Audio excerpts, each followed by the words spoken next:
Hello my lovely students, welcome to गणित विज्ञान। मैं हूं शालिनी। आज की वीडियो में हम एक्सरसाइज 3C के क्वेश्चन नंबर 4 to 7 की प्रैक्टिस करेंगे।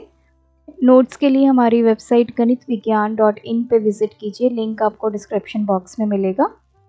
Question number 4, a man borrowed 16,000 for 3 years under the following terms. तो एक पर्सन ने 16,000 बोरो किए 3 साल के लिए, लेकिन कंडीशंस क्या हैं? 20% simple interest for the first 2 year.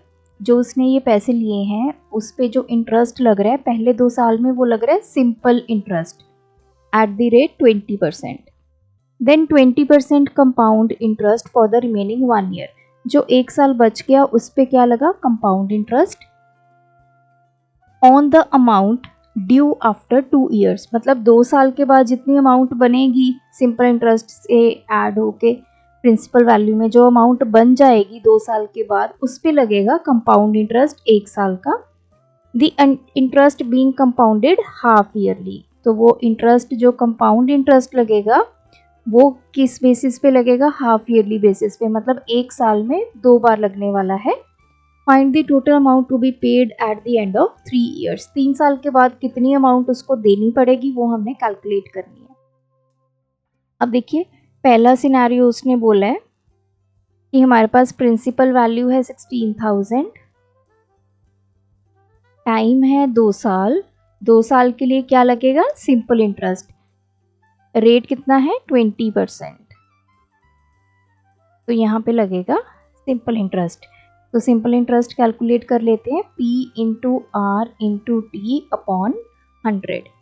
P की वैल्यू 16,000, R की value 20, time 2 upon 100।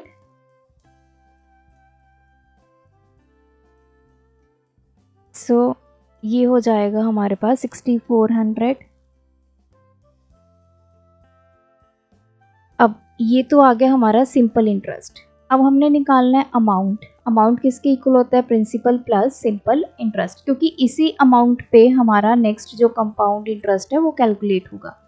Principal value 16,000, simple interest 6400। तो ये आ गया 4, 6 प्लस 6 12।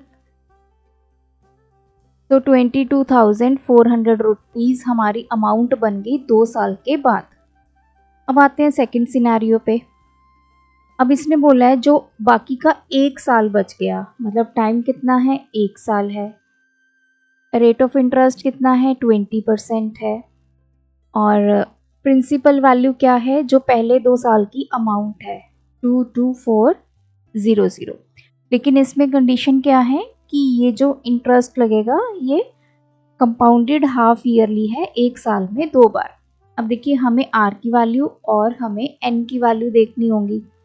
अब क्योंकि ये हाफ ईयरली है तो रेट हमारा क्या हो जाता है? हाफ। आधे साल में रेट आधा हो जाता है। ये जो रेट है हमें पूरे 1 साल का गिवन है, तो हम अब जो इंटरेस्ट निकाल रहे हैं वो 6-6 महीने का निकाल रहे हैं 2 बार। तो रेट को करेंगे हाफ, 20/2। तो रेट की वैल्यू आ गई 10%। What about n? N means कितनी बार आपका इंटरेस्ट कैलकुलेट होगा? तो 1 साल है, 1 साल में 2 बार इंटरेस्ट कैलकुलेट होगा, तो एन विल बी 2। अब हम लगाते हैं फॉर्मूला फॉर अमाउंट, क्योंकि बेसिकली हमने अमाउंट ही कैलकुलेट करनी है। अमाउंट किसके इक्वल है? P 1 plus R upon 100 raise to power n। P कितना है? 22400 इंटू 1 प्लस R की वैल्यू अब क्या लेंगे? 10% अपॉन 100, n की वैल्यू 2। तो ये आ गया 22400, 1 प्लस 1/10 का स्क्वायर। 10 एलसीएम आ गया, 10 प्लस 1 का स्क्वायर। दिस इज 11/10 का square. 11/10 into 11/10।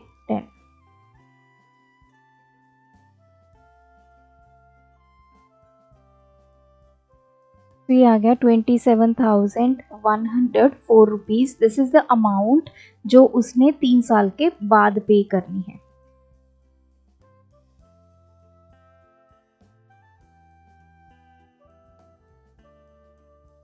Question 5, what sum of money will amount to. तो कहते हैं कि कितने पैसे, इतनी अमाउंट बन जाएगी कितने टाइम में, 1.5 year eight 10% per annum compounded half yearly. अगर हम हाफ ईयरली बेसिस पे इसको कंपाउंड करेंगे तो मतलब प्रिंसिपल वैल्यू आपने फाइंड करनी है।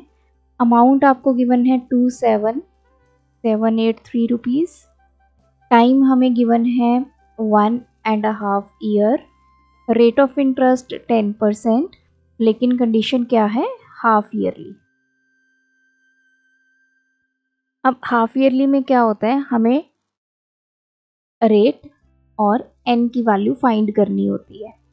अब देखिए टाइम कितना गिवन है, इसको मल्टीप्लाई कर दीजिए 3/2 ईयर, मतलब 1 साल कंप्लीट और साथ में आधा साल।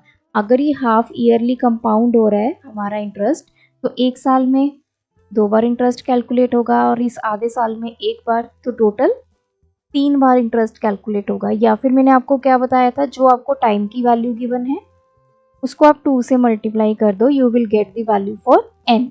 What is n? The number of times interest is calculated in the given period. तो 1.5 साल में कितनी बार इंटरेस्ट कैलकुलेट हुआ, 3 बार। Now what about the rate of interest. अब 1 साल का रेट ऑफ इंटरेस्ट 10% है। हमने ऐसे कैलकुलेट करना है, पहले आधे साल का, फिर आधे साल का इंटरेस्ट, फिर आधे साल का इंटरेस्ट। तो इस आधे साल के लिए रेट कितना हो जाएगा, अगर पूरे साल का 10% है तो रेट कितना होना चाहिए, 5%, इसका भी 5% और इसका भी 5%। तो हम रेट को करते हैं हाफ। तो ये आ गई हमारी आर की वैल्यू, ये आ गई हमारी एन की वैल्यू। अब हमें अमाउंट का फॉर्मूला यूज़ करना है, P1 plus R upon 100 raise to power n। Amount given है 27783 equals to P1 plus what will be the rate, 5% upon 100 and n की value 3। 27783 equals to P1 plus 1/20 का cube,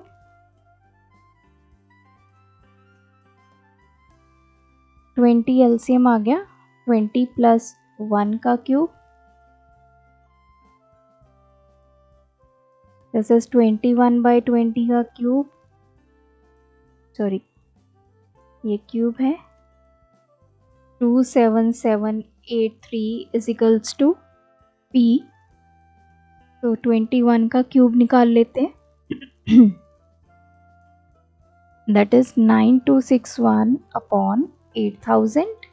अब P की value निकालनी है, इन values को इधर ले जाइए, तो 8000 इधर डिवाइड में है, इक्वालिटी की दूसरी तरफ जाएगा तो मल्टीप्लाई हो जाएगा और ये वैल्यू डिवाइड में आ जाएगी। सो 27783 into 8000 divide by 9261,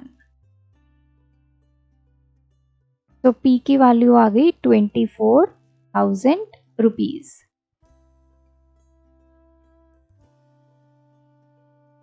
question number 6, Ashok invest a certain sum of money at 20% per annum compounded yearly.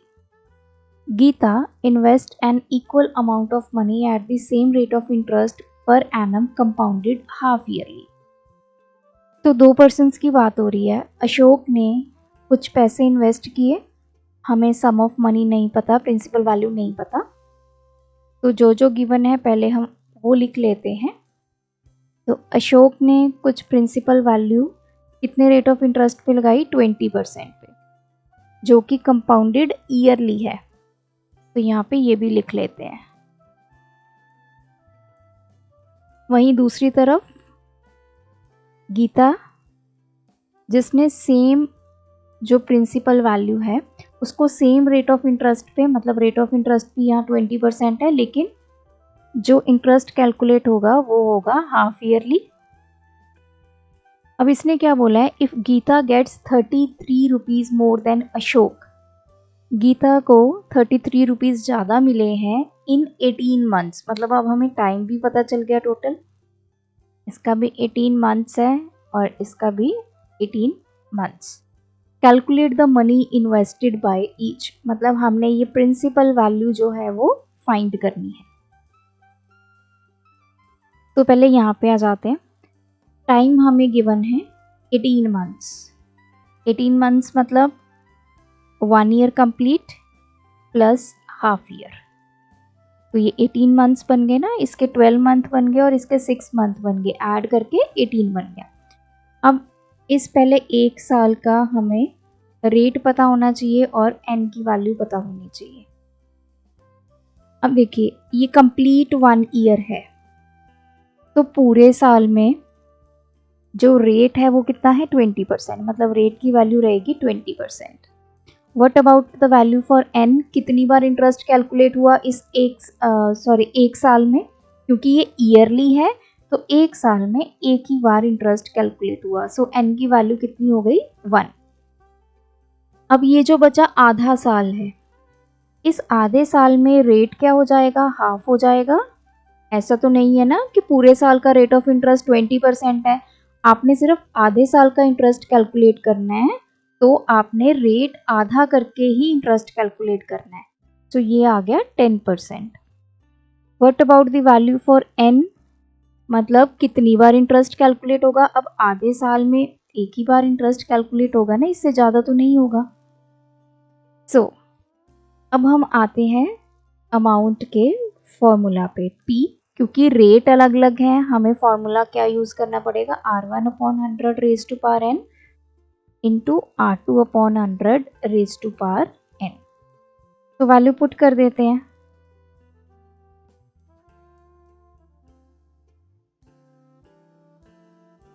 One plus R1 कितना है हमारे पास, फर्स्ट ईयर का रेट 20%/100 रेज़ टू पावर 1 आ जाएगा n की वैल्यू, और इस सिनारियो में R कितना है 10%/100 पावर 1। तो P, तो ये आ जाएगा 1 + 1/5 इंटू 1 + 1/10। P एलसीएम ले लेते हैं, 5 + 1, ये आ गया 10 + 1। तो दिस इज P 6/5 इंटू 11/10, तो ये आ गया 66/50। अब आते हैं नेक्स्ट सिनेरियो पे, जो कि है गीता का। अब गीता के केस में टाइम कितना है, 1 ईयर एंड हाफ ईयर, तो 1.5 साल हो गया, 18 मंथ्स है। अब देखिए इसने बोला है हाफ ईयरली, तो हाफ ईयरली में हम क्या लेते हैं, पहले तो टाइम को कंबाइन कर लीजिए। तो ये 1.5 ईयर हो गया, तो मतलब टोटल कितना हो गया 3/2 ईयर्स। अब ये 3/2 ईयर्स में जो रेट है वो कितना होगा, क्योंकि हाफ ईयरली है, हाफ ईयरली में क्या हो जाता है कि आपका पूरा टाइम जो है वो 6 मंथ 6 मंथ 6 मंथ के सेक्शन में डिवाइड हो जाता है। तो पहले 6 मंथ में, क्योंकि हमें पता है 6 मंथ का अब हम निकाल रहे हैं, तो रेट को तो हाफ करेंगे ना, तो rate will be 20/2, that is 10%। What is n, कितनी बार इंटरेस्ट कैलकुलेट हुआ, तो मैंने आपको बताया था सीधा फंडा, जो आपको टाइम गिवन है उसको 2 से मल्टीप्लाई कर दो। टाइम कितना गिवन है 3/2 इंटू 2, तो ये हो गया 3। अदरवाइज आप ऐसे भी कैलकुलेट कर सकते हो, इस एक साल में कितनी बार इंटरेस्ट कैलकुलेट होगा, 2 बार, क्योंकि हाफ ईयरली है, और इस आधे साल में एक बार, तो ऐड कर लिया तो n की वैल्यू आ गई 3, ऐसे भी निकाल सकते हैं। अब हम लगाएंगे इसका formula, this is amount is equals to P1 + R/100 raise to power n।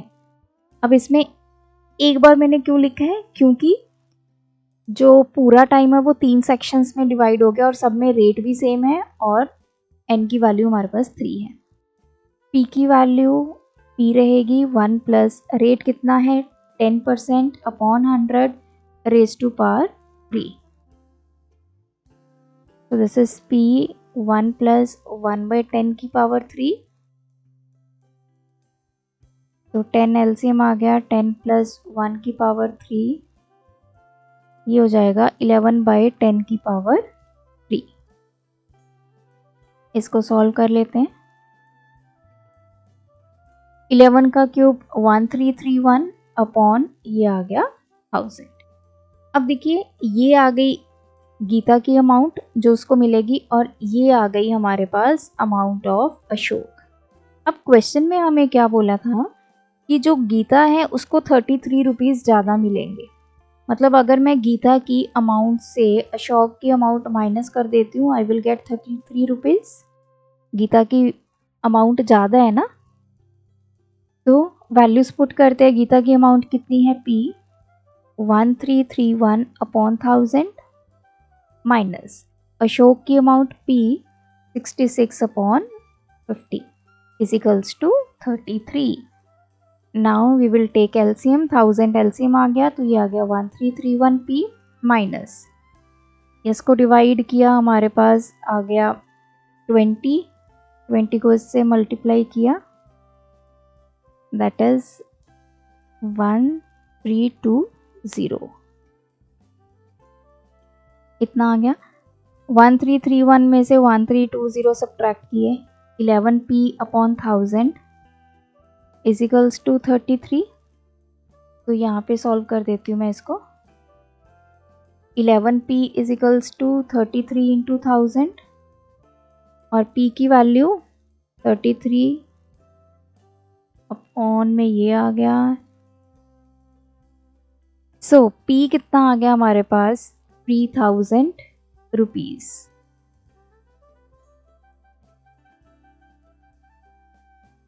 Question number 7. At what rate of interest per annum will a sum of 62,500 earned a compound interest of 5,100 in 1 year? The interest is to be compounded half yearly. अब देखिए इसने पूछा है कि कितने rate of interest पे ये principal value जो है वो इतना इंटरेस्ट देगी एक साल में, अगर हमारा इंटरेस्ट कैलकुलेट हो रहा है हाफ ईयरली। हमें प्रिंसिपल वैल्यू गिवन है 62,500 रुपीज़, हमें कंपाउंड इंटरेस्ट गिवन है 5,100 रुपीज़, टाइम गिवन है 1 ईयर, जो साथ में कंडीशन क्या है, हाफ ईयरली के बेसिस पे हमारा इंटरेस्ट कैलकुलेट होगा, और रेट ऑफ इंटरेस्ट हमने पूरे साल का निकालना है। तो ध्यान से इस क्वेश्चन को समझना। अब देखिए कंपाउंड इंटरेस्ट का फॉर्मूला होता है P, कॉमन निकाल दिया, 1 plus R upon 100 raise to power n minus 1। ये बहुत बार हमने कर लिया फॉर्मूला। अब हमें पहले R और n की वैल्यू पता होनी चाहिए, तो पहले R और n की वैल्यू पे आते हैं। टोटल टाइम है 1 ईयर। अब इस एक साल में अगर हाफ ईयरली के बेसिस पे इंटरेस्ट कैलकुलेट हो रहा है तो हमें पता है रेट हमारा क्या होना चाहिए, हाफ होना चाहिए। तो जितना पूरे साल का रेट है उसको मैंने कर दिया हाफ। हाफ क्यों किया, क्योंकि यहाँ पे हाफ ईयरली गिवन है। अगर इसी क्वेश्चन में ये लिखा होता कंपाउंडेड एनुअली तो हम रेट को हाफ ना करते, क्योंकि हमें पता है एक साल में एक ही बार हमारा इंटरेस्ट कैलकुलेट होना है, तो रेट जो है पूरे साल का ही लगेगा। अब इस क्वेश्चन को ऐसे समझिए, एक साल में मेरा 2 बार इंटरेस्ट कैलकुलेट हो रहा है, पहले 6 मंथ्स के लिए, फिर से 6 मंथ्स के लिए। अब इस 6 मंथ के लिए जो रेट है वो R/2 होगा, इस 6 मंथ के लिए रेट R/2 होगा। इस 6 मंथ में एक बार आपका इंटरेस्ट कैलकुलेट होगा, इसमें एक बार होगा, तो टोटल 2 बार आपका इंटरेस्ट कैलकुलेट होगा। सो n की वैल्यू कितनी आ जाएगी, 2, या फिर आप इसको ऐसे भी कैलकुलेट कर सकते हैं, जितना आपको टाइम गिवन है उसको 2 से मल्टीप्लाई कर दीजिए, you will get the value for n। अब हमें r मिल गया, हमें n मिल गया, आते हैं फॉर्मूला पे। प्रिंसिपल वैल्यू 62,500, 1 प्लस r की value R/2 into 100 raise to power कितना है, 2 माइनस 1। कंपाउंड इंटरेस्ट की वैल्यू 5,100, 1 प्लस आर अपॉन 200 की पावर 2 माइनस 1। तो इसको इधर ले आएंगे,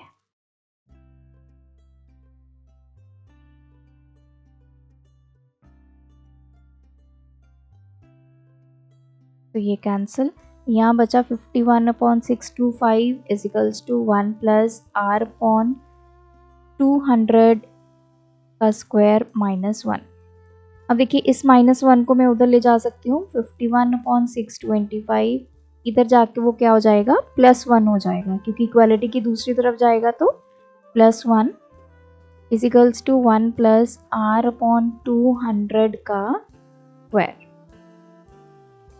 तो 625 51 प्लस 625 आ गया,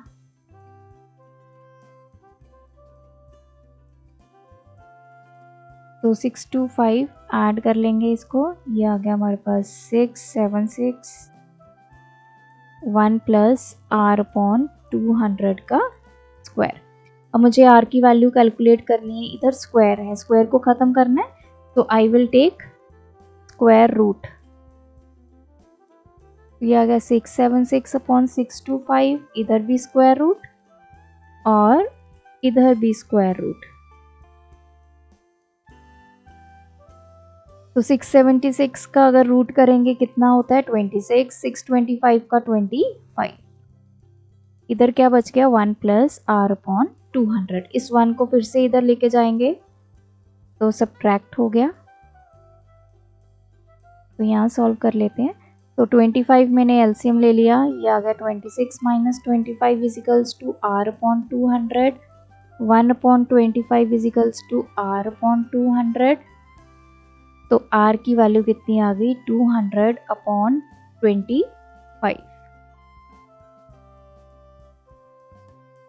r कितना आ गया, 8%। अब ये जो r निकला है ये पर एनम का निकला, मतलब पूरे साल का।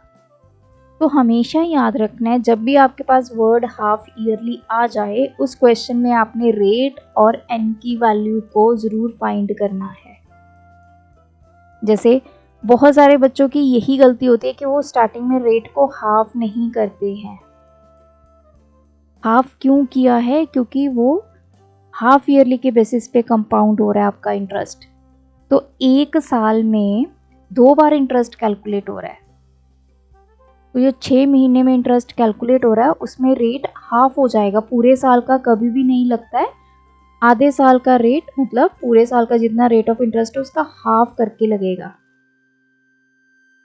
सो ये थे आज के वीडियो के क्वेश्चंस, आप भी प्रैक्टिस कीजिए। कोई डाउट होगा तो कमेंट सेक्शन में ड्रॉप कीजिए with question number. Thanks for watching. बढ़ाना है ज्ञान, फॉलो गणित विज्ञान।